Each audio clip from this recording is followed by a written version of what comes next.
We are now recording. Excellent.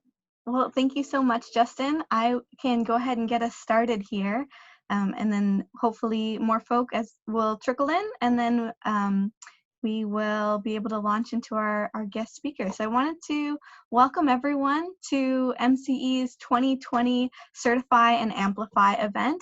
We are really lucky to be able to say this is becoming an annual tradition, and we are excited to continue working in partnership with the CPUC and PG&E and others to make this a success and an informative webinar for our participants. Justin, would you mind going to the next slide, please? I just wanted to run through a couple housekeeping items while folk are trickling in. As a reminder, this workshop is being recorded, so please use your audio and video controls accordingly. If you prefer not to have your voice or video in the recording, you can still submit your questions in the chat box, and I will be monitoring those questions as they come in. So I will bring them to our question and answer period at the end. Because there's so much richness in the presentations that you will hear today, our preference is to allow for the guest speakers to go through the presentations first, and then when we open it up to Q&A, allow for questions to come in that way. So in the meantime, feel free to add your thoughts in the chat box. Everything that you see today, including the recording, as well as the presentations and a short survey to let us know how we did, will be circulated via email to you afterward. And if possible, we'd love if you could stay for the group photo at the conclusion. We're all doing things a little differently these days, so our group photo will be more of a group screenshot. So if you can stick around, we'd love to have you participate in that group photo. Justin, would you mind going to the next? Excellent. And I do want to just ensure that we have all of our guest speakers on the line. Looks like we might be still waiting for one guest speaker. But I think we can get started. But Justin, if you don't mind, would you mind just pinging Teresa real quick? And then, excellent. Thank you for the thumbs up. So our agenda for today, oh, I can still see your screen. Never mind, maybe I'll ping her afterwards so folks can still see your screen. We'll go through the agendas and introductions. We have, as I mentioned, a very rich lineup of very great presentations from our panelists today before we open up into Q&A. So I wanted to, I think there is actually a next slide, Justin. Is there the bio slide? Great. Excellent. We'll start here. So order of operations, we thought it would be most informative to you on the line, our business customers, to start with the overall grand scale, the statewide perspective, the California perspective, and then through a series of logical flows end up to where we get to walk a mile in your shoes or and sit where you're sitting. So we will begin with the statewide perspective, which is representing this state level perspective is Bezuit Dilgasa. She is the small business advocate and liaison at the California Public Utilities Commission. She advocates for businesses like those of you in the audience and our virtual audience through the Commission's small and diverse business programs. She has worked with utilities, government officials, and chambers of commerce throughout California to improve and expand the Supplier Diversity Program, making her a key speaker today. Bezuit started her career with the Commission's Utility Enforcement Branch, conducting investigations in the energy and telecommunication industries. Now, if you're a business in the audience, and I hope you are, you're probably interested in finding industries to connect with. So, to represent the utility perspective, Lily Kwan is representing PG&E as their Manager of Supply Chain Responsibility. She joined PG&E in 2010 and works on supplier diversity, environmental sustainability, and ethical supply chain management. Lily and her team are responsible for program management of key initiatives such as PG&E's Technical Assistance Program. Lily is also active in the small and diverse business community, and prior to PG&E, she spent 10 years at Med Assets, a healthcare performance improvement and group purchasing company. Now, a key question I imagine some of you might have is, how do you bridge that gap? How do I bridge the gap between my business and those utility contracts? Well, you're in luck, because Teresa Davies has 20 plus years of experience. Oh, and next slide if you haven't. Next slide, please, Justin. Thank you. Here we go. Teresa Davies has 20 plus years of experience in the utility and clean energy industry. She's worked as a senior manager of local customer experience at PG&E, where she served as a local leader in Silicon Valley. And before that, she worked as the director of utility and account management at Ecova Incorporated. And prior to that, she spent almost a decade working for San Diego Gas and Electric on energy efficiency, as well as electric and gas distribution design and construction. A Navy veteran, Teresa is an advisory board member for Veteran Launch, a community development financial institution providing small business administration loans to qualified California businesses owned by veterans and active duty military personnel. As a former national board member of the elite SDVOB, or Service Disabled Veteran-Owned Businesses, she led efforts to qualify, recruit, and expand Service Disabled Veteran-Owned businesses across the United States. And lastly, we will round out today's presentation with Debbie Lamb from Lamb Consulting. She is an award-winning marketing professional with 20 plus years of marketing experience, who recently went through the certification process. So she can speak about her experience with the Supplier Diversity program from a small business perspective. Debbie helped launch the Comcast Spotlight brand in 2003, and then went on to serve in a variety of marketing positions in both San Francisco and Washington, D.C. She currently serves as board chair for Griffin Technology Academies in Vallejo, which oversees 4 public charter schools. And previously, she served on the board of directors for the Stride Center, a computer training program for underserved adults in the San Francisco Bay Area. But before we launch into this spectacular lineup, and hopefully that being able to start large and then end up right where the experience of a small business person looking to highlight their skills and increase their network, and hopefully that's what you're here for, I'm going to hand it over to Justin Marquez. I have the privilege of working with Justin. He is the Community Equity Specialist at MCE, and he can shed a bit of light as to why MCE would be co-hosting this informative webinar for you today. So with that, I will hand it over to Justin. Thank you very much, Alexandra. And yes, welcome everyone. I'm glad folks were able to figure out Zoom and the technology. We're living in a very new era for webinars and meetings. So we're excited to share this information with you today. And to start, I know many of you are already familiar with MCE, but just as a reminder, we are a community choice aggregation program, a local public agency that provides electric generation service for 34 communities across 4 counties in the Bay Area. And you can see those outlined on this map here today. And as a community choice aggregation program, an agency committed to providing excellent electric generation service, we're also committed to supplier diversity. Before I get into that, I also wanted to highlight that across the state of California, we have, I think, about 21 operational community choice aggregation programs. So although MCE's service area is 34 communities across 4 counties in the Bay Area, as you can see in the map, the CCA service area across the state is quite large and extensive, with other CCAs potentially coming online in the near future. And for more information on CCAs in other parts of California, you can check out CalCCA, which is the trade association for this public agency. But yes, as Alexandra mentioned, why is MCE helping host this and bring together this excellent panel of speakers? And that's because we are absolutely committed to supplier diversity. And we use this event, Certify and Amplify, to help spread the word and demonstrate that we're supporting and seeking opportunities for our local businesses within our communities to participate in supplier diversity as well. So just to highlight, we have sort of 2 pieces of regulation, legislation that come into play when it comes to supplier diversity for MCE, and that's SB 255 and Prop 209. So SB 255 was a recent Senate bill that was passed that brings community choice aggregation programs like MCE into the supplier diversity fold.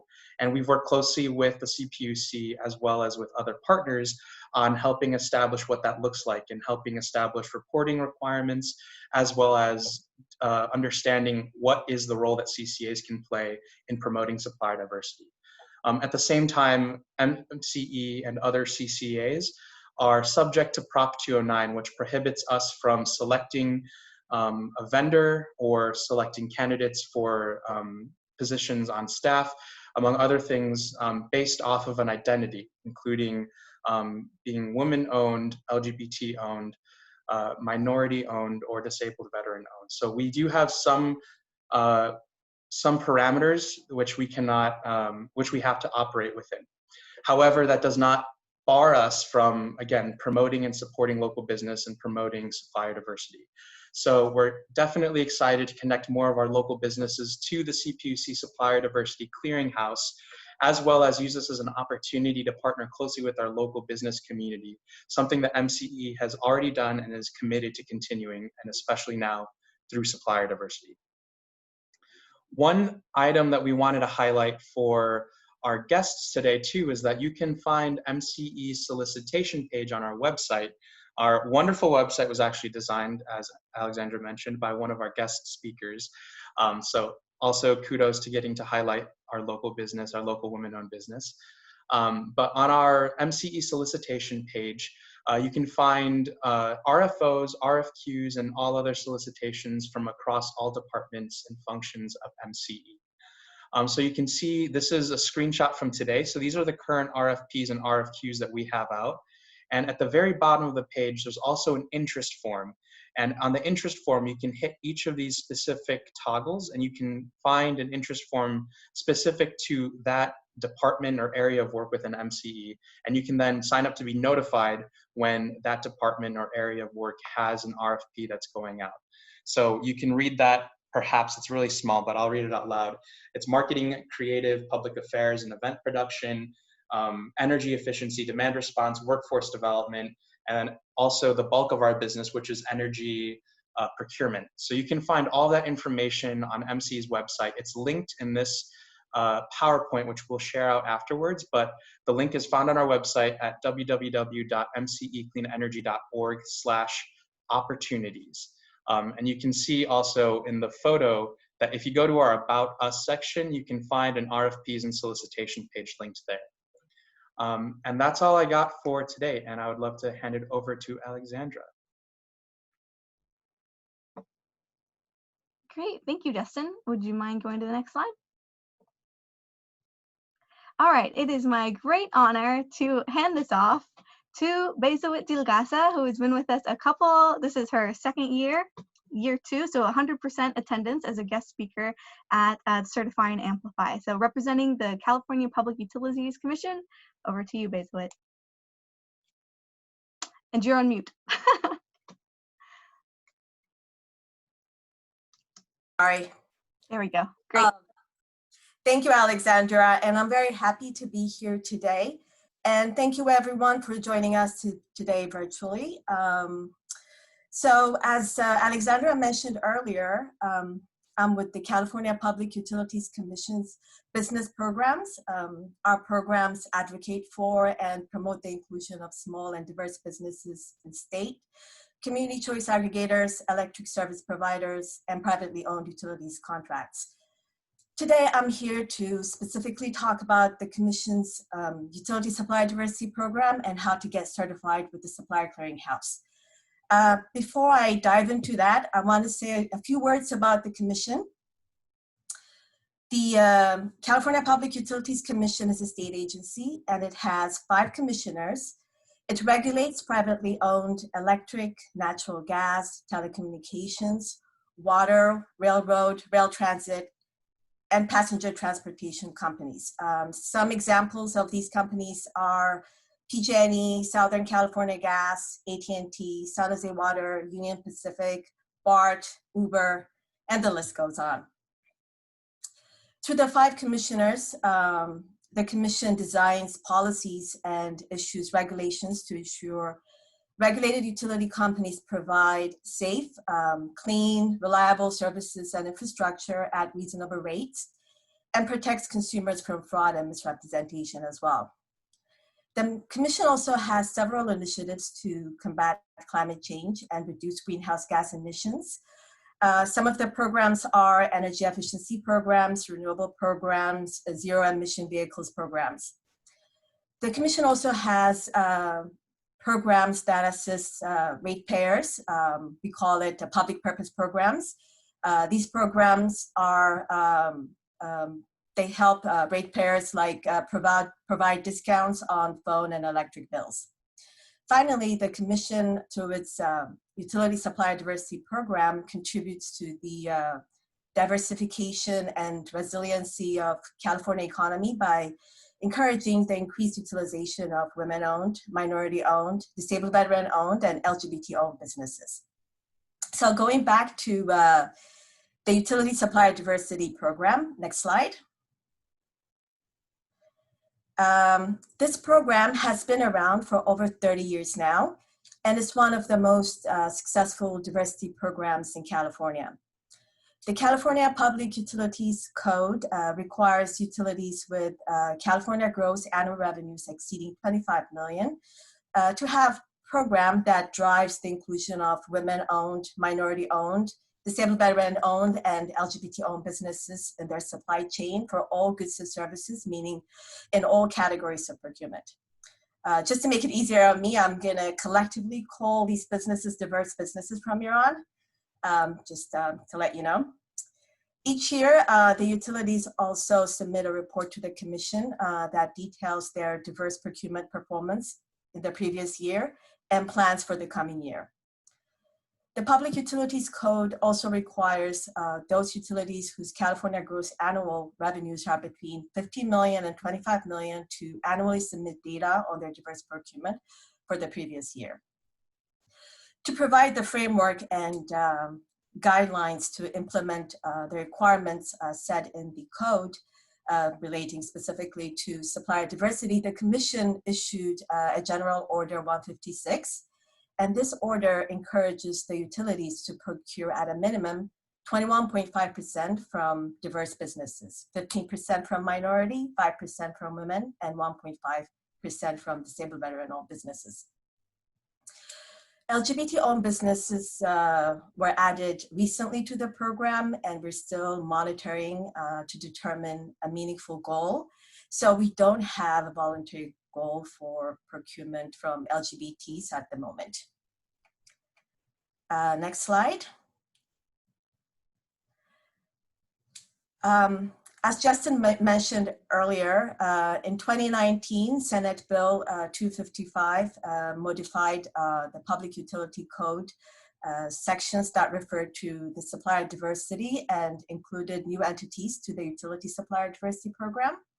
Now we have community choice aggregators, and they are expected to develop a program geared towards increasing procurement from small, local, and diverse businesses in all categories. And they are also expected to submit an annual report to the Commission on their diverse procurement performance. In addition, the Senate bill encourages energy service providers such as electric wholesalers, solar, and storage companies to adapt a plan to diversify their supply chain as well. Next slide.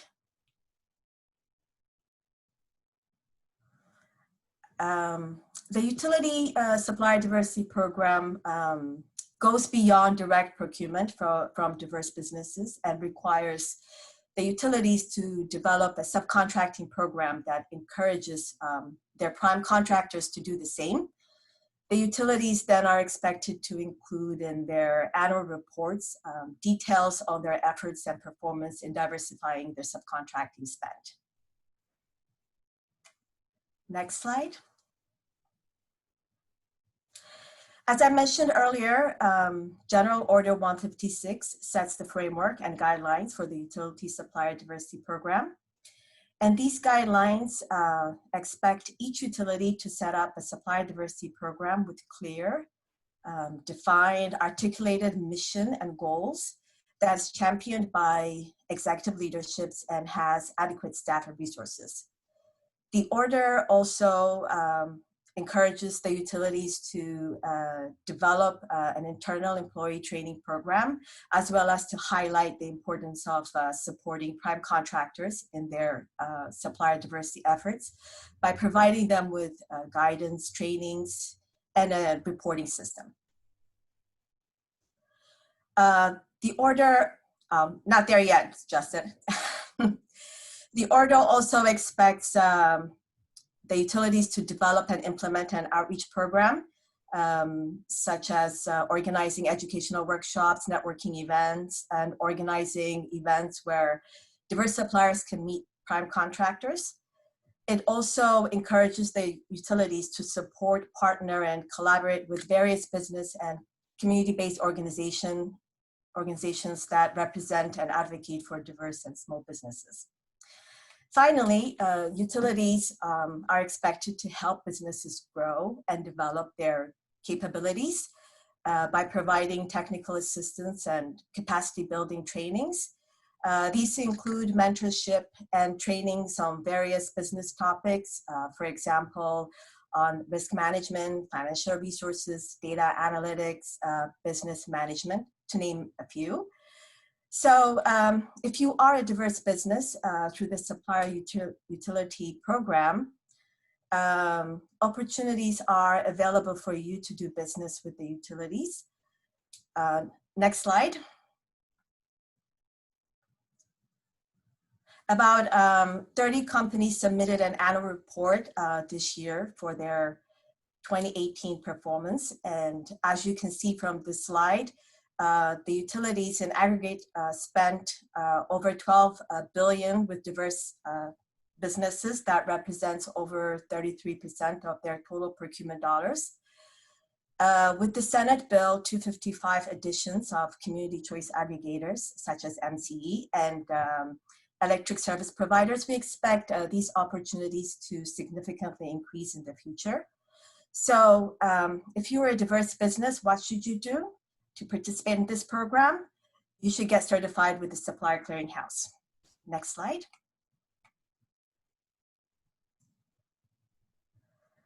The Supplier Clearinghouse verifies the diversity status of minority-owned, women-owned, and LGBT-owned businesses. It does not verify disabled veteran-owned businesses. That is done by the Department of General Services, and the information is provided to the Supplier Clearinghouse and added to the database. The Clearinghouse maintains a public database of certified diverse businesses that is used by the utilities, by prime contractors, and other companies and entities that are looking for diverse suppliers. Next slide. Certification with the Supplier Clearinghouse is free and is renewed every 3 years for free. Once you apply, it may take about 4 weeks to process the application. So if your business is at least 51% owned by minority, women, or LGBT person or persons, and if the management and daily operations are controlled by the same individuals, go to the Supplier Clearinghouse webpage and get certified. Next slide. So here is a screenshot of the Clearinghouse home webpage. And you see the Apply tab. If you click on that, it will take you to the application webpage. Next slide. This application for certification webpage is long. The first part, as you see on the slide, explains the benefits of certifying. Next slide. The middle part of the application webpage provides information on eligibility. And if you click on the very bottom that says View Questions, it will open a box with the frequently asked questions. Next slide. Then when you scroll all the way down, you will finally reach the application tabs. Depending where you are in the application process, there are various options, as you can see from the slide. If you are If you are a new applicant who doesn't have an account with the Supplier Clearinghouse, click on the middle column, second tab to create your account and then apply for certification. The application process is completely online, and the system will guide you throughout the various steps, as well as provide you with the required documents checklist. At any point, if you have questions or are experiencing technical difficulties, feel free to email or call the Supplier Clearinghouse. Their information is provided on the slide. We have very helpful representatives waiting for your calls and ready to assist you. Next slide. This slide may not contain an exhaustive list of the required documents, but it represents what you may be asked to provide for the certification. You'll be asked for documents to provide to prove your diversity status and U.S. citizenship or U.S. permanent residency status.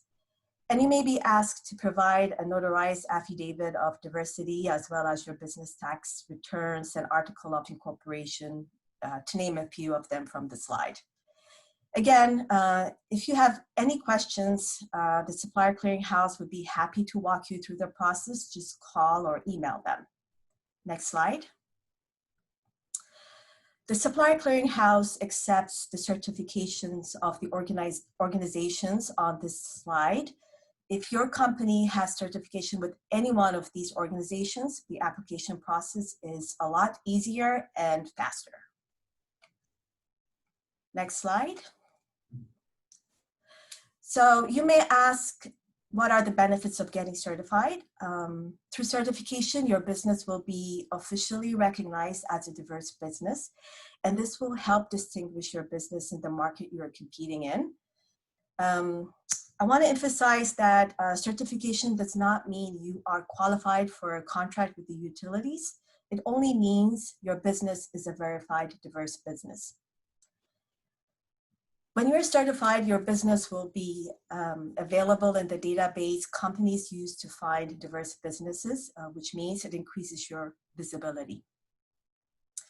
When measuring their supplier diversity performance, utilities count only those diverse spends with certified diverse businesses, which means they will be looking for those businesses that have certification.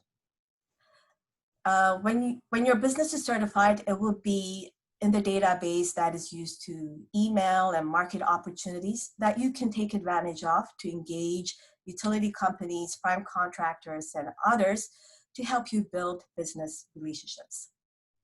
Next slide. So this is my last slide, and my last slide contains some recommendations that are commonly provided.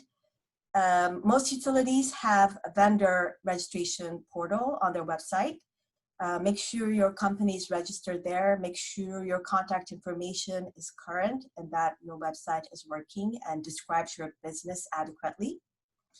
Before you reach out to the utilities, it is beneficial to do a preliminary research to make sure you understand what the utilities do and how you can add value to their business. In their annual reports, the utilities provide a lot of useful information that you can use for your research, and these reports are found on the Commission's Utility Supplier Diversity webpage. I believe you will receive an email with the useful information after this meeting, and in that email there will be a brochure that lists the contact information of the utilities, supplier diversity representatives. If you have questions or want to understand their programs better, or if you want to build a relationship, please reach out to them and work with them. Utilities have partnerships and they collaborate with the business organizations as well as work with them to identify and find diverse businesses. So try to be a member of these organizations and attend their events. If appropriate, partner with other businesses to improve your capacity and competitiveness. And finally, find opportunities to network with the utility companies. For example, The Commission, in collaboration with the utilities, hosts 2 business expos a year, one in April and another in October. These events will give you the opportunity to meet the utilities face-to-face. Hopefully, these expos will resume sometime later on this year or next year. We're not sure yet. We had to cancel our April expo due to the COVID-19 pandemic. So keep an eye for them. And when they're announced, please register and come and attend. So that concludes my presentation on the Commission's Utility Supplier Diversity Program and the Supplier Clearinghouse certification. My contact info is on the slide we have up now. Feel free to reach out to me, and I will hand over the mic to you, Alexandra.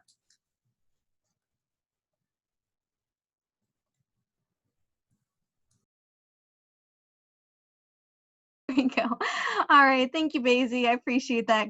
As usual, excellent overview of not only the role that the California Public Utilities Commission has, but as well as the Supplier Diversity Clearinghouse. So thank you so much for that intro level. We are now going to pass the baton to Lily Kwan. Thank you so much for joining us today, Lily. Lily is representing PG&E and the utility perspective on the Supplier Diversity Program. So over to you, Lily. Thanks. Great. Thanks, Alexandra. Thanks, Basie. So much information regarding the CPUC General Order 156 program.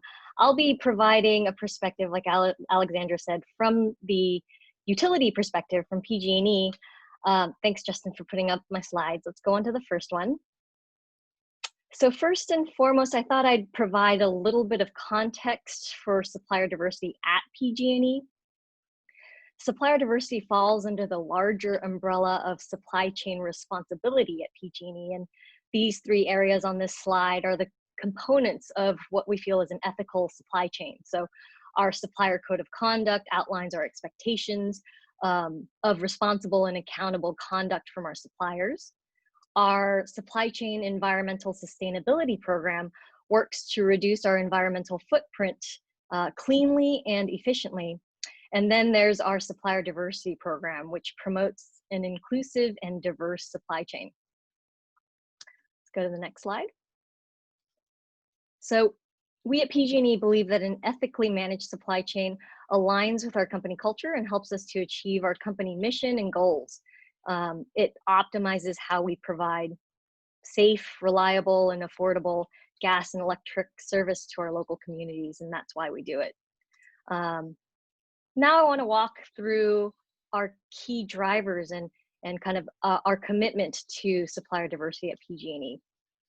So, I'm going to walk through our key drivers for working with diverse businesses, how we embed supplier diversity into our work, and the positive results of those efforts. And as I go through this slide, I'll also ask you to consider the different ways that you as a small and diverse business can get engaged with these processes, not just at PG&E. So think about this, not just at PG&E, but in the context of working with CPUC, working with MCE or any other California utility. So why do we do, let's stay on that slide. Thank you. Why do we do supplier diversity? Why do we do this? Well, we believe that diverse businesses increase supply chain competitiveness through cost savings, innovation, and better business solutions. So as a diverse business, we really want to hear from you, and we want you to show us how you can add value. What are your capabilities? What is unique about your particular business and how it relates to our work as a gas and electric utility that would bring value and innovate what we currently do. Next, our customers, our employees, our communities, they all expect us to support diversity and inclusion in a way that reflects and embraces the diversity of the communities in which they live and work. So we work with a number of community-based business organizations to do outreach. Consider, and I think Basie mentioned this as well, consider becoming members of diverse organizations. There are a number of national organizations that support different diverse groups, like the National Minority Supplier Development Council, the Women's Business Enterprise National Council, the NGLCC, or National LGBT Chamber of Commerce, the elite service disabled veteran-owned business network, and their local, all of these national organizations have local chapters as well.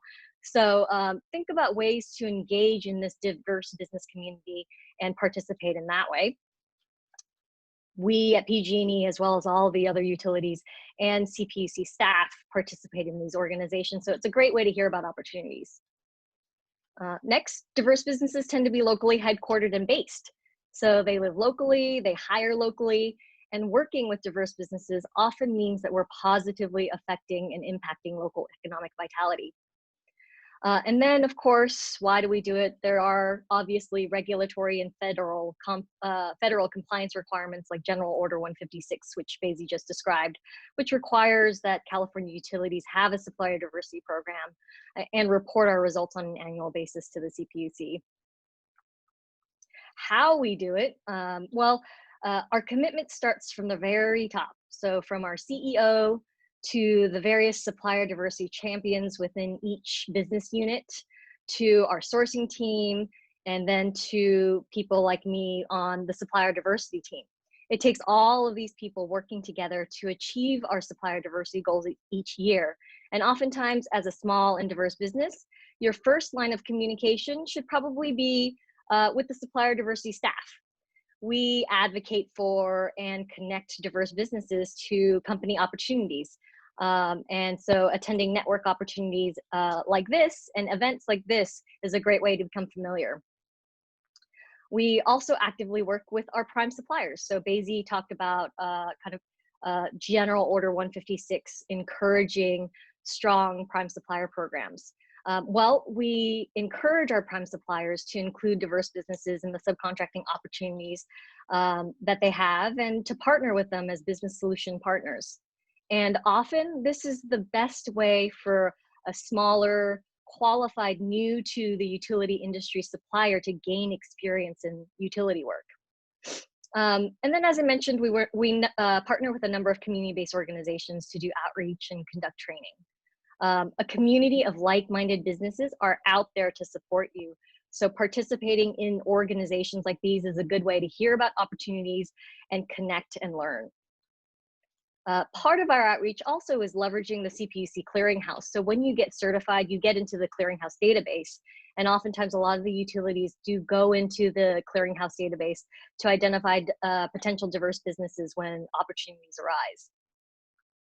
arise. In terms of results, all of the work that we do is included and outlined in our General Order 156 annual report. So as Basie mentioned, all of the California utilities publish this, and it's published on the CPUC's website. So they've each got a wealth of information for any business that's interested in working with any of the utilities. So in addition to reporting our spend, we, along with the other utilities, outline all the activities and work done to support our supplier diversity program. So it's a great way to learn about how to engage in supplier diversity within the California utility space. And ultimately, the result of our commitment to supplier diversity is that we have a competitive supply chain that reflects the diversity of our customers, our communities, and the business population in California. Now I'm ready for the next slide. That was a long one. So what does that all mean? It means that PG&E understands that diverse suppliers are helping us to safely and reliably deliver affordable and clean energy. Let's go to the next slide. Now I want to talk a little bit about our results and what our spend and performance looked like. So last year in 2019, we spent 41% of our total procurement with certified diverse-owned businesses. So these are businesses that are certified through the CPUC Clearinghouse. That 41% represents $3.4 billion. And you'll see in the other charts how it breaks down. Our program includes direct and subcontracting spend with diverse businesses. So 2.7 of that $3 billion came from direct spend, 713 million from subcontracting. And then you'll see the breakdown by minority, women, service disabled veteran, and LGBT categories. Our commitment to supplier diversity has been in place for a really long time. Our formal supplier diversity program was actually first launched in 1980. So it's been nearly 40 years since we've been working in this area of supplier diversity. Let's go to the next slide. So I wanted to spend the next couple of slides just talking about what does that ecosystem of $3 billion look like? Well, as you saw in one of the smaller charts in the previous slide, diverse businesses are embedded in critical PG&E work across all of our business units and lines of business as direct and subcontracting suppliers. So we have about 707 active diverse suppliers last year. Of that 707, 44% of our top 25 suppliers, or I think that comes to 11, were diverse. So they are supporting critical areas within our business. And they're doing work to help us to provide safe, reliable, and affordable gas and electric service to our to our customers, sorry. Let's go to the next slide. And so what this slide shows is that while they represent 44% of our top 25 suppliers, we have supplier needs in all areas of our business, like any large corporation, and diverse suppliers play a part in all of these areas. So while, of course, diverse businesses play a large part in our core business areas of electric operations and gas operations, diverse businesses also support us in areas like vegetation management. So when I talk about electric operations and gas operations, I'm including areas like vegetation management, construction services, engineering services, pipeline inspection. Thank you. But diverse suppliers also support us in a lot of other areas as well, from IT services to office supplies, contingent workforce labor, catering services. So as a small diverse business, think about all the different areas that you can fit within a supply chain at the utilities.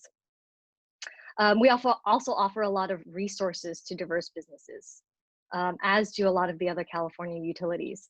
So last year, for example, we hosted or participated in more than 70 training or outreach events.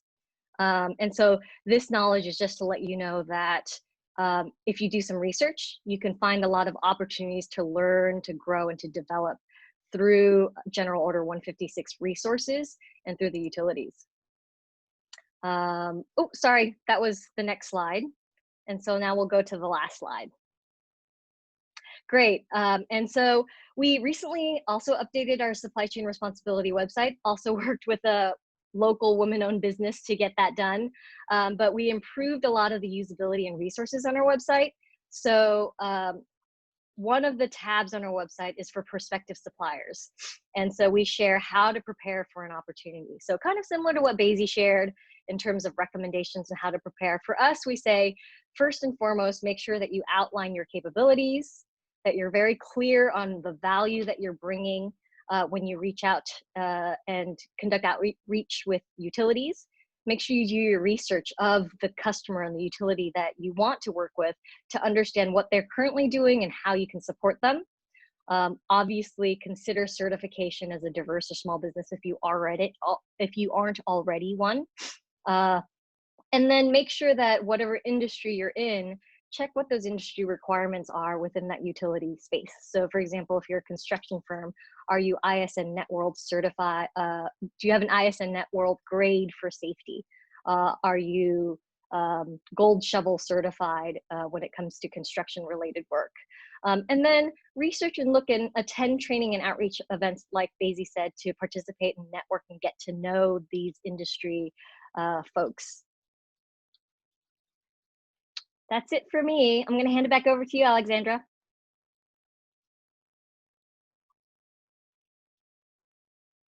You may be on mute. Yes, thank you. Sorry. Thanks for bearing with me, everyone.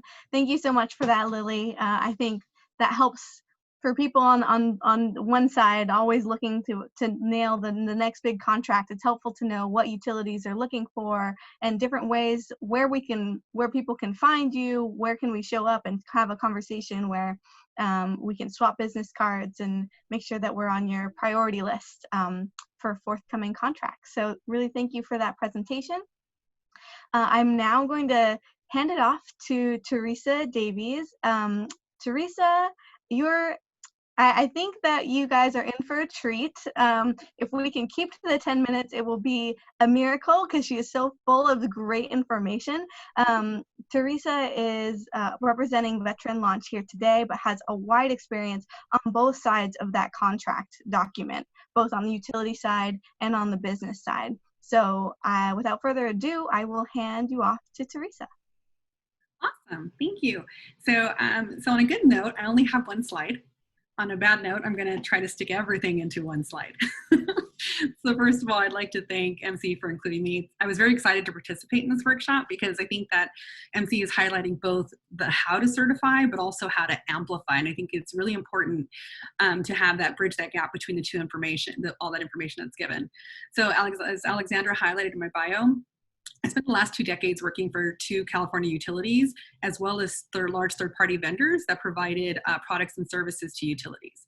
And I'm currently an advisory board for Veteran Launch. We are a program of Main Street Launch. We offer small business loans to both new and existing veteran-owned businesses up to $250,000. So I've been invited here to share my perspective, having been on both sides of the table as both a client procuring goods and services, working with diverse vendors, as well as on the vendor side, having been selected to deliver multi-million-dollar, multi-year contracts, working closely with diverse business enterprises.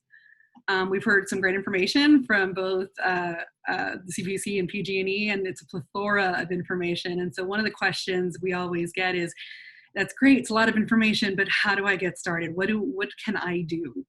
And so I wanted to use this time to really work through all the resources and opportunities that have been shared today.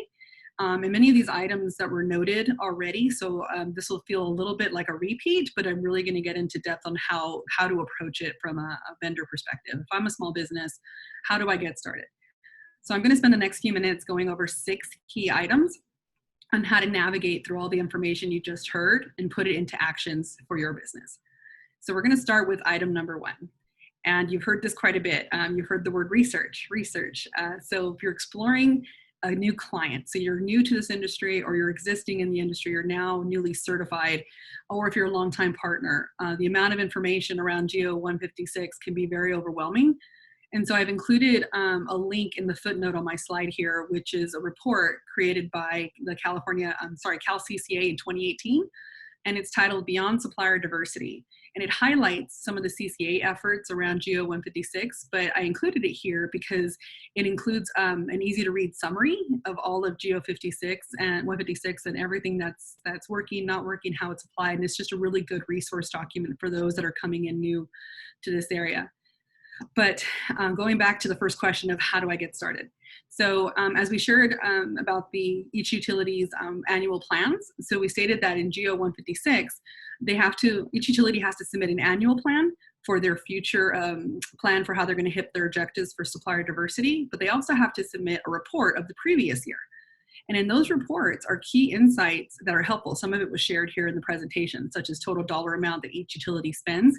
But what's also included in those documents is that information is broken down to a very granular level. It has direct spend by either direct spend or subcontractor spend.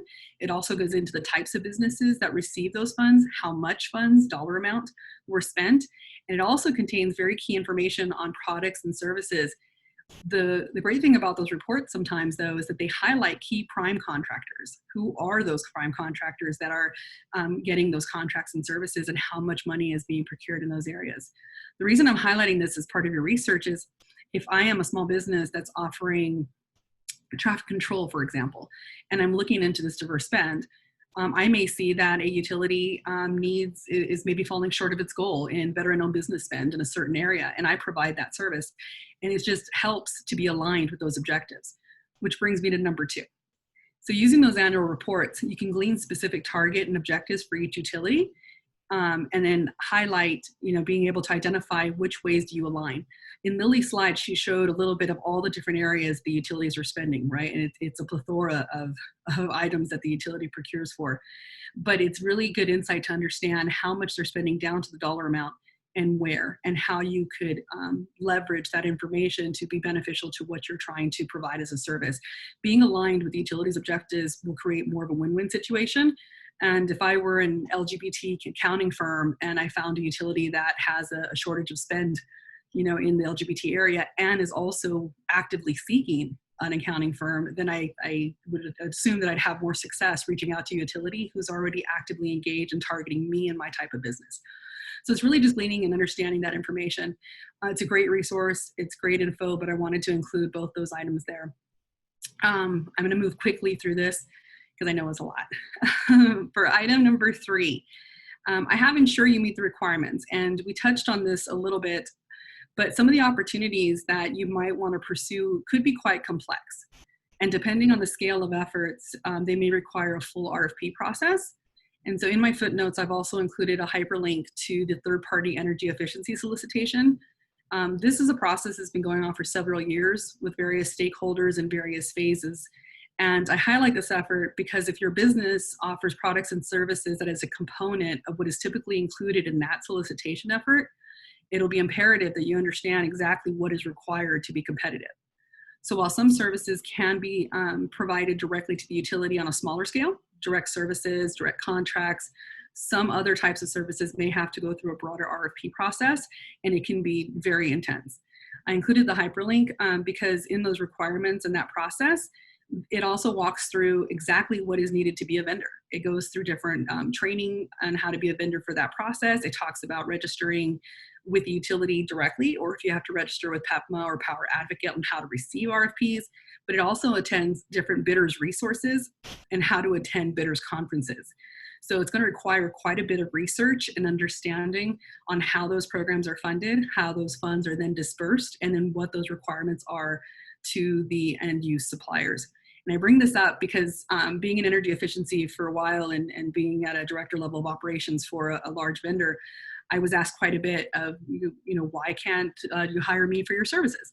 And I would have to explain, well, this is a multi-year contract. I don't have the flexibility of switching vendors midterm, or I have budget restraints and it's funded by this specific effort and those efforts are bundled. And I am not able to unbundle for that specific effort or service. However, here's an opportunity I can then guide you to.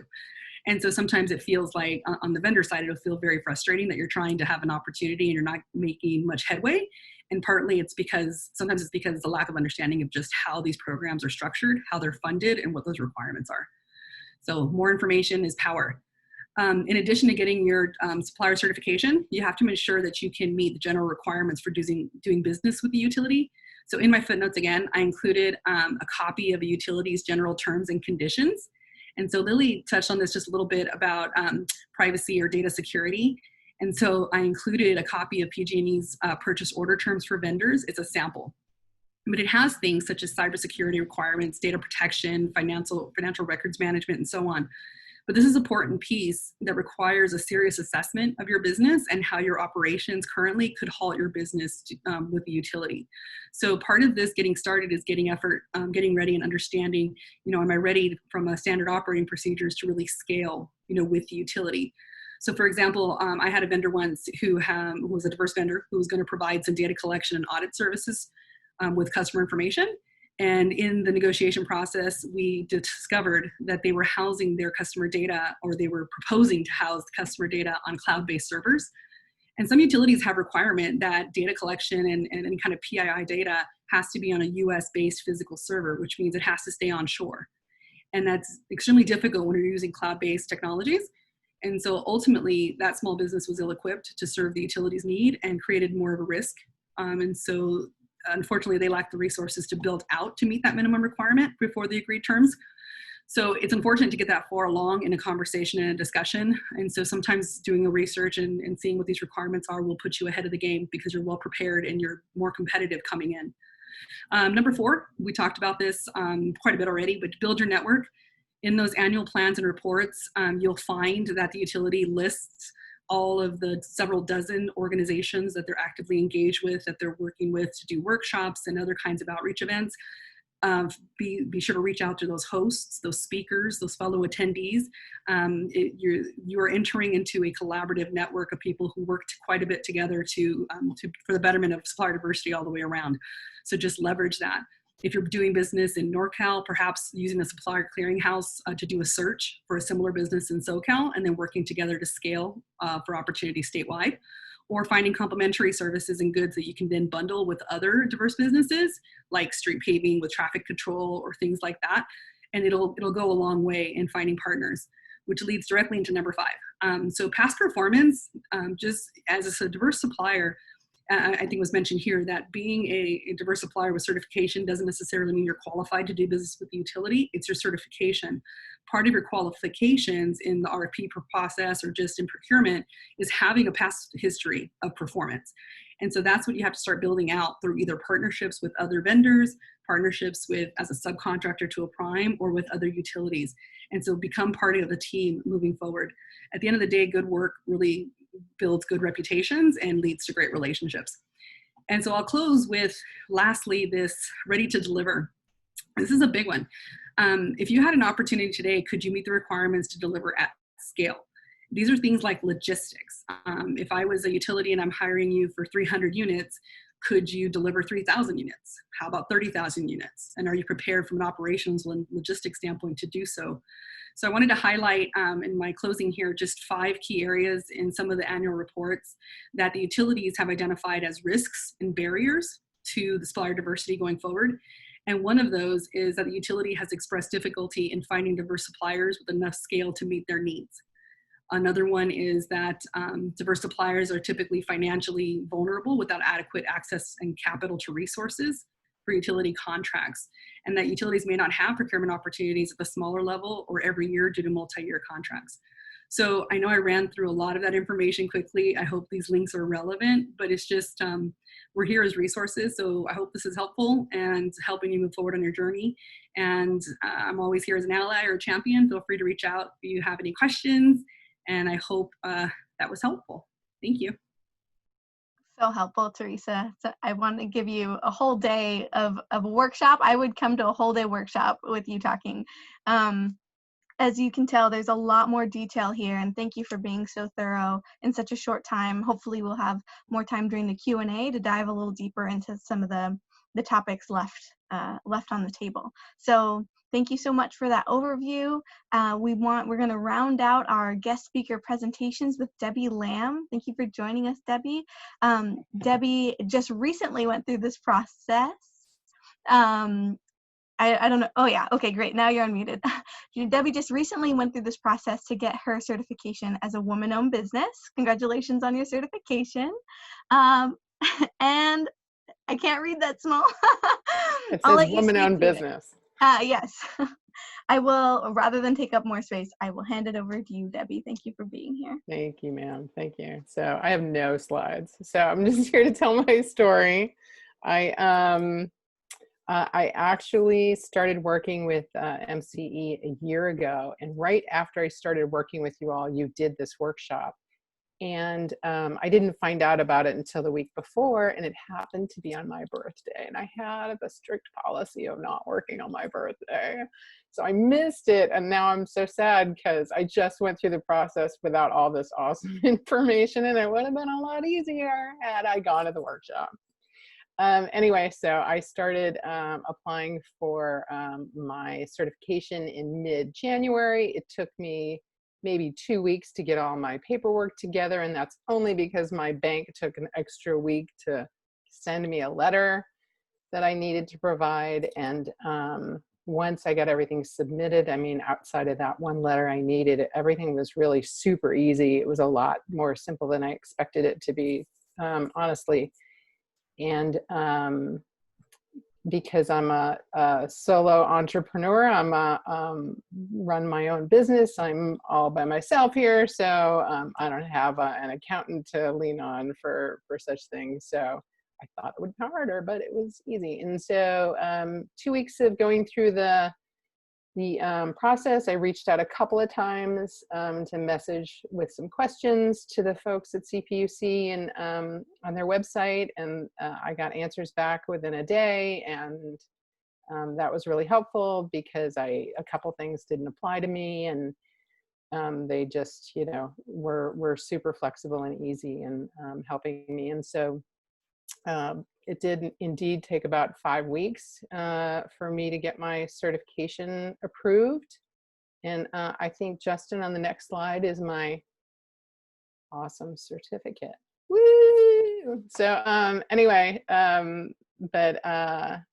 it was super easy, and I had really no clue. I had looked into other women-owned business certification things, and I even have a client who runs the Solano County Business Development Center, and I talked to him, and I talked to another friend about getting certified through other groups, and it always just seemed like something that was like way too much work for me, and I have such a wide variety of clients, and I don't know if this is for me. And so I'm really glad I did it, and I have this nice little certificate I can put on my website, which I already did, of course, because I'm in marketing.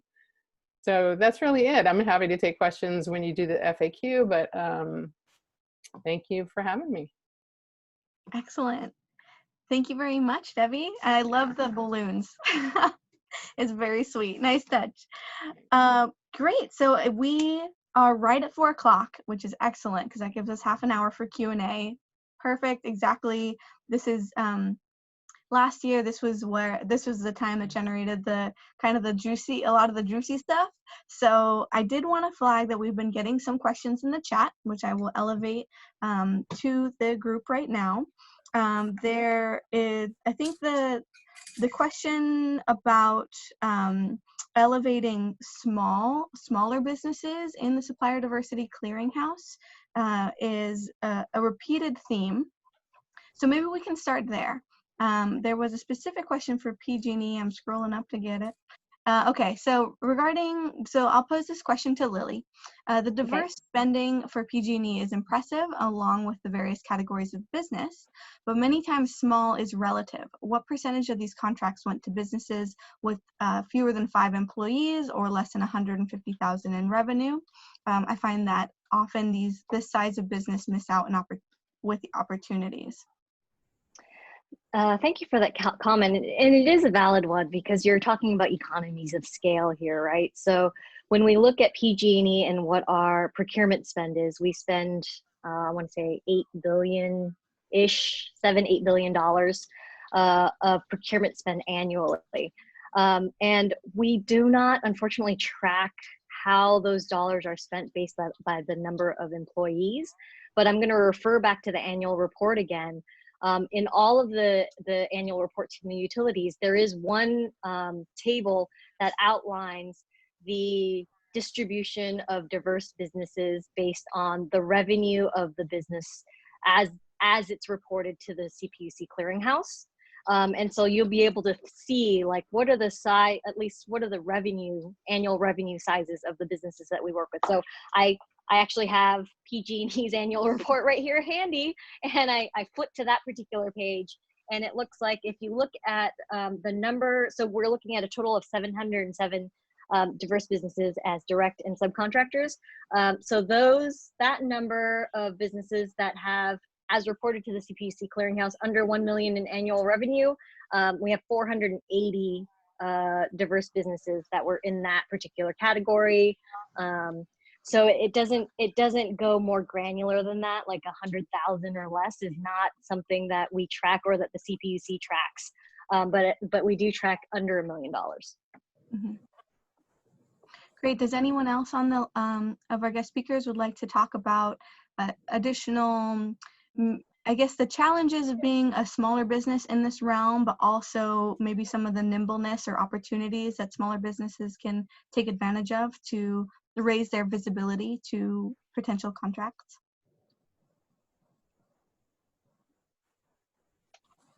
So this is Lily again. I did mention earlier that a great way for smaller businesses to get their foot in the door with larger utilities is through as a subcontractor and attending industry events, coming to networking events. Before we entered into this pandemic, a lot of the utilities, including PG&E, would have business matchmakers with its prime suppliers. I think I saw one question in the chat around kind of getting access to prime supplier contact information. Yes. Unfortunately, that content is confidential and we can't outwardly share that. However, if we learn that you're interested in subcontracting work, we can send your capability statement and information over to our prime suppliers if there's an opportunity there. Hi, sorry, I'm going to chime in. I can't unmute myself. Yeah, so I think one of the recommendations, so subcontracting, yes, 100%. And so I think I have this theory of, right size client, right fit. And so when you're a smaller client, a smaller company that has, under 150,000 in revenue, sometimes it's very difficult to come to a larger corporation that buys things at scale or buys things corporate wide. And so you have to start building more performance at a smaller level. So I would reach out to smaller utilities with smaller contracts. That's one. CCAs would be a great fit to look at smaller regions, smaller areas. They have smaller procurement sizes. And then from a subcontracting standpoint, in my slide, I have a link to PG&E's current vendors, approved vendors throughout all of PG&E, and its contact information. It's like 400 or 500 suppliers throughout all of PG&E. It's public information. It's there. It's posted. It's every single contract that they have. So if you look at their annual report, look at goods and services, look at those contracts, figure out where your lane is, and then reach out directly. So two ways. You can have your information sent to them on the behalf of this group here, or you can seek them out yourself and send the information and reach out directly and build a relationship. And then from there you grow. But it's extremely difficult to grow and come in without the revenue size to be able to serve more broader region or a larger utility. So start small, work your way up, build your company, and then keep growing. Thank you, Teresa. I'm gonna put two questions out there. The first has to do, it's a question about getting certified. We have a caller or a participant on the line. I'm pretending like I'm on the radio. We have a caller on the line with a question about an error message about an error message on her certification application, which has to do with identifying her ethnicity, or sorry, Tiwa's ethnicity as either other or multi-status. Basilwit, is there any clarification that you can provide on the application process, or who would you recommend that they reach out to? So I was just reading that question, and I would say, let's talk offline, and I'm going to give you a number. Call me directly, and so we can figure it out together. So here's the number, 415-792-3269. Again, 415-792-3269. And that's my cell phone number. And then we'll figure it out together. That's pretty generous. Thank you, Basilwit. All right, hopefully that helps you, Tiwa. And good luck on your application. The next question in the queue is for Debbie. This is from Shagun Tugas. It says, Debbie, congratulations on your certification. Have you seen any increase in business opportunities since becoming certified? Thanks. I actually already had MCE as a client, and I am at capacity. So if I got another client, I couldn't handle them. I'd have to farm them out. And so I'm maxed out, which is an awesome problem to have. But I did do a little search on the CPUC site today, because I do like to know who my competitors are. And I was surprised at how few businesses are actually certified here in Solano County, in Vallejo or Benicia. And so I feel good that the competition is low. If I lost my #1 client, then there might be opportunities for me. So I'm happy about that. Great. That's great news. Thank you, Debbie. I think we can open up the lines. I believe we've gone through all the questions in the chat box. So maybe if we could, if anyone has a question, we can play it Wild West and open up the chat box or open up the lines.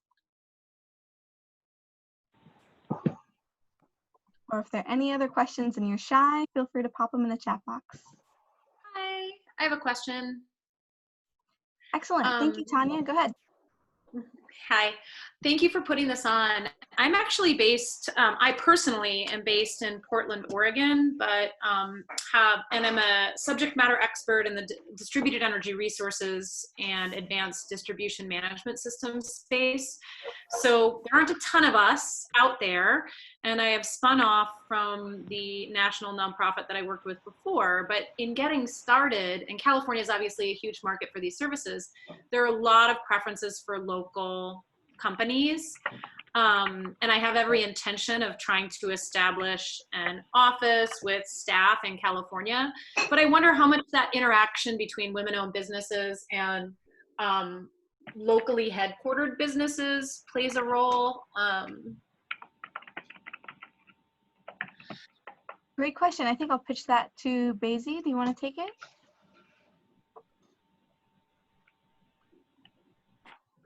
Oh, you might still be on mute over there. Thank you. It's always beneficial to have an office closer to where the job is what I would advise. But when we come to the supplier diversity program that we have, it shouldn't matter where you're located for the utilities. So the requirement is only that you are a diverse business. The location is not an issue. Lily, do you have anything to add?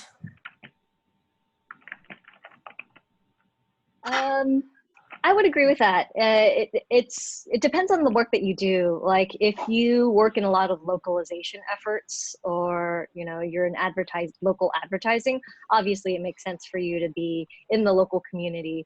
But we have businesses that we work with from all over the nation that are diverse businesses and that are certified. It just depends on what your work is. Sure. Teresa? Oh, Justin, would you mind unmuting Teresa? Thank you. I'm sorry, he keeps unmuting me and I keep muting myself. So I apologize. So I used to come across this a lot, right? So as far as local versus non-local, as a supplier that used to build very large proposals with talented resources throughout the national level for a local utility, it's extremely difficult. But what I always found is that small businesses, women-owned, minority-owned, veteran-owned, whomever they may be, they usually can strengthen and benchmark and leverage their expertise when they're working with someone else who's a subject matter expert, whether or not you're local. So if you were to reach out to a small business or a women-owned business or someone who has complementary services, sometimes working in collaboration helps in building that local presence and helping to scale when you do come to California, when you do have an office and you have additional staff, and the amount of work that can come from that collaboration is significant. I've seen small businesses grow from a 1-person show to a 10-person shop to 25 people, and it's a merge of 3 or 4 different companies that came together for a common purpose, and then they created a new entity or partnership or prime sub-relationship. When I do business conferences for my veteran-owned businesses, one thing I always say is 100% of zero is zero. Yes, some of these are competitors, but there's economies here that you guys can work together in operations and to get a larger share of the pie. Right now, the pie is infinite. We just heard that PG&E's pie is $8 billion. And I think there's room. There's room to work together. There's room to expand it. Build it, grow it, build it, and you're going to find people who are very receptive and say, yes, let's go after a bigger share together. And you're going to find people that are reluctant. You can identify who will be your partner going forward. And so just leverage their strength. And most of the diverse businesses I've come across are usually pretty collaborative in that way. So how do you strengthen your relationship and strengthen your expertise? So come on down, join the. And as a quick follow-up in the chat, Tanya says, so your suggestion is to look at the directory and approach folk? That's one way. You can look at the directory and approach, find common services and ask them, or you can find proposals or RFPs or solicitations that you would have gone after if you had local presence. Or you can just leverage and work with, if you have a client who has a preferred vendor, reach out to them directly. You can do it any which way, or even work out to some of the attendees here on this workshop. Say, hey, this is what I do. We work together. How can we work together?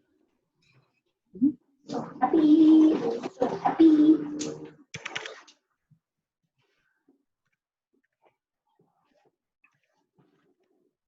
Oh, Alexander, you're muted.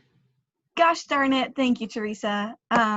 There's a new question that just popped in the box. I'll read it out loud. It says, I represent Bill Herrera of Herrera & Sons Incorporated. Oh, September. Oh, dirty. I would say I'm not sure whose audio controls are off, but if you're not speaking directly to the guest speakers, I would ask that you keep yourself on mute. No. Okay, well, Justin, if you can find who's accidentally on mute, I will set you on active duty.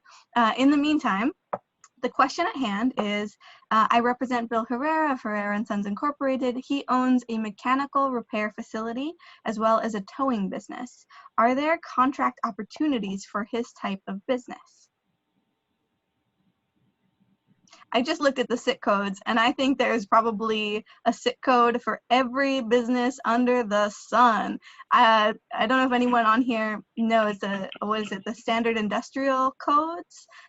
You essentially, when you go through the certification process, you identify a number of tags or codes that apply to your business, and there must be thousands of them. That doesn't seem like an exaggeration. It just seems like there's a lot of code. So I would imagine there is contract opportunities for that type of business. I'll open it to the floor if anyone wants to add more context. Yeah, agreed. And also, if you're a diverse business and you have certification, to also reach out to the primes that are related. So for example, that's so towing and construction, towing and repair is a complementary service to street paving and traffic control. So if you're looking at, existing primes on that list we talked about at PG&E, find an existing prime that does street paving, traffic control, and other kinds of construction or paving, because they're towing cars, right, as they're about to pave.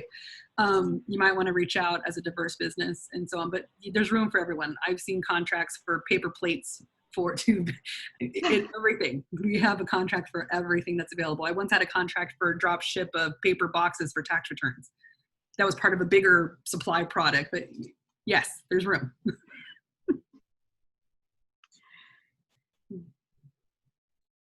Nothing to add. Nothing to add there, yeah. Well, I would say just keep trying. As Teresa said, there's lots of room, and the programs for all kinds of categories of procurement. So keep trying.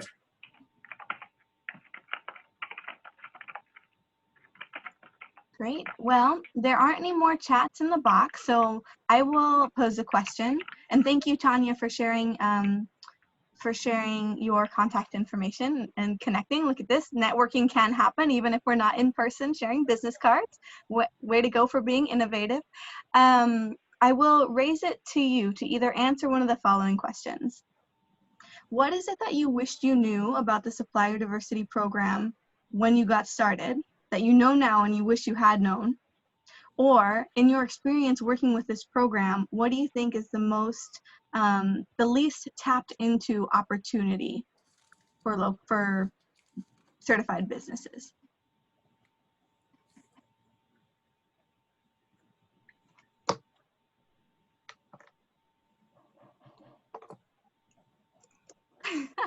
No pressure for whoever wants to go. I can go first, but I also have something to say. Yes, please, go for it. So back in 2009, I had my own company, and I was a woman-owned, minority-owned, service-disabled, veteran-owned company with a consulting, contracting. It was very good times, right before the housing crisis. But I did a lot of federal work. And so part of my launch into this was federal first, then Certify with the utilities. And so what I wish I had known is the amount of resources that I needed to scale. Because my lack of growth wasn't lack of opportunity. Once I tapped into the Supplier Diversity Network, and then I became part of the board of the veterans organizations, I had too much opportunity beyond. And because this was 2008, the lack of the ability to tap into resources for a profitable company, a small company, was nil. And so we were ill-equipped and ill-prepared to scale at the level that we could have. And so I think going into this, it's important to understand that certification is not enough. This is why I harp, I think, a lot on standard operating procedures. Can you scale? Do you have logistics in place? Do you have partners that can take on the load? Because I've seen more businesses get disheartened by this whole process, whether it's utility or corporate or IT or whatever industry, by their inability to scale and tap in. And I think that's something I wish as a small business I would have known going forward.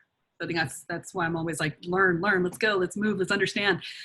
Because I think there's a lot of opportunity for those who seek it. Word to the wise, thank you. I would say what I wish I would have known was how easy it was and how few people are actually doing it. and getting certified. Like if I'd have known, you know, the competitive advantage in my area of expertise and in my geographic area, I would have done it before. So.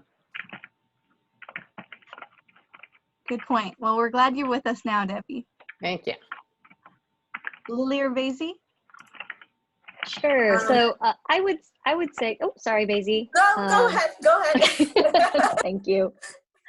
So I would say that there are a plethora. I'm just going to add on to what Teresa said in kind of stating that there are a plethora of resources that all of the utilities offer to educate small and diverse businesses on what is required to have a competitive advantage, how to become more competitive. I don't know if folks are aware, but there are a number of university-led programs that support small and diverse businesses. UCLA has one. Stanford has one specifically for Latino-owned businesses. St. Mary's now has a new business growth acceleration program. And a lot of the utilities provide scholarships to small and diverse businesses to help them grow to scale, to build capacity, kind of all those things that Teresa said are really important for businesses to consider. So just by reaching out and connecting to the various networks the utilities are also connected to, these local ethnic chambers, you know, local diverse business organizations, you can end up learning about a lot of trainings and resources and scholarships that might help you to grow if you're in the space of wanting to become more educated and understanding what it takes to have that competitive advantage. So resources, there are lots of resources, and each utility has those resources to offer. So look into that.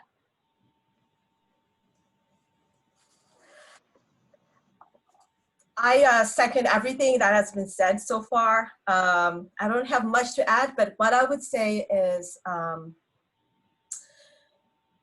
this program requires a lot of effort on businesses' side. You have to really put in the effort and persevere. It's not for the faint-hearted, is what I wanted to say. And Great. yeah, and there are a lot of resources, but I think some businesses quit before they actually reach the milestone. So keep on doing it, keep showing up, keep building relationships, and it will happen. I've heard stories where businesses keep showing up at different events, and utility representatives see them every time, every day, and they appreciate their perseverance, and they provide them with training or connecting or networking opportunities. So what I would recommend is just be a fighter. Ooh. That is so tempting. That is so tempting for that to be the final note. There are 8 minutes left, and I'm tempted to just end on that. Be a fighter. Success story. Can I share a success story? Yes, please. I won't name names, but long ago, when I was still at one of the utilities, I had a very, very small vendor, minority-owned business, very small scale, but doing well. You know, they were doing mostly like audit type of work and so on. And so I procured them. I was able to do a very small contract with them for some information audit, right? So the field information gathering, like knocking on doors, doing certain types of data collection, very small. We're talking a couple $100,000 at most. Brought them in and kind of just learned about what they needed, what how they do business. And they were great people, great, trustworthy, small group, maybe about 10 people. I think they had employees, a little under maybe $500,000 a year, give or take. But they listened. And this is what I mean is like when I would say, hey, you know, I'm not sure about your data here. We got to get your data up to date. You know, if we get big scale, I'm going to need you to have some servers. I'm going to need you to have different kind of security clearances. Are you ready? Because I can't, as a utility person, I can't take that risk on behalf of my ratepayers and others to hire a vendor who is ill-equipped or who has risk in that type of information. Anyways, we worked over the course of a couple of years, and even after I left that utility, I continued to work with this company in all the organizations that I was involved in, different energy efficiency types of organizations and so on, and introduce him to my counterparts and other prime contractors. And within a year and a half, he went from that small $150,000 contract to a little under $500,000 year 2, year 3, $3.5 million. I don't see them anymore. It's been about 7 years, give or take. they're now primes. They have multi-contracts. They're national, by the way, now. So now they have multiple offices around the US. It all starts with an ally, and it starts with a champion, and then being able to understand that this industry can be very, very good to you. If you understand and are willing to go for the marathon, right? It's not a sprint. And so it's all about how do you build that and build your capabilities. And every time there was an opportunity, this vendor, as a minority-owned business, reached out to a veteran-owned business, and then they partnered on the next one. And then they reached out to a women-owned business, and then they partnered on the next one. And by the time the big opportunity came, they had their own subcontractors, prime network, and they were able to go in with 5 years of history with 12 different utilities across the US. They were competitive and at the prime level. And so a lot of this didn't happen in California. So I'm kind of like, you know, some of it happened in California, some of it wasn't, but it all started here. And so I think that's the important thing is, where do you want to be next year? Where do you want to be 10 years from now? Because that's what this is about. It's not just here. It's a 1-person show now. It's a 5-person show next year. And you may have 25 offices across the US. How do you want to grow, and how can you leverage? Because there's organizations like EEI, like the Electric Edison Institute, which does supplier diversity nationally, and they have a whole entire network of diverse suppliers there too. So this can grow if you can get through the nuances, understand, do past performance, and work together collaboratively. This network's pretty tied in together, and even now I still get called quite a bit for, do you have a veteran-owned business that does this? Do you know a veteran-owned business that does that? So I think it's important that past performance is key, and this can grow really, really large if you're willing to put in the work. I'll leave that. Thank you. I think, does anyone else want to share a success story? I'd love to end on a beautiful, positive note, and Teresa's story was a beautiful, positive one. All right, well, with that being the case, I wanted to thank the participants. Thank you, guest speakers, for coming today and for sharing. Supplier diversity can be looked at from very many different angles, as is abundantly clear after this presentation. And I hope that it provided the perspective necessary for new businesses seeking certification, or even existing certified businesses just looking for a new angle to approach to really leverage and take advantage of this, the supplier diversity program and the opportunities that it provides. So this presentation has been recorded. It will be circulated once again. Feel free to come back and watch it on your free time, because it refresh your memory on what to do and how to leverage all these opportunities. Thank you so much for everyone, and we will see you next year. Thank you. Bye. Take care. Thank you. Thank you.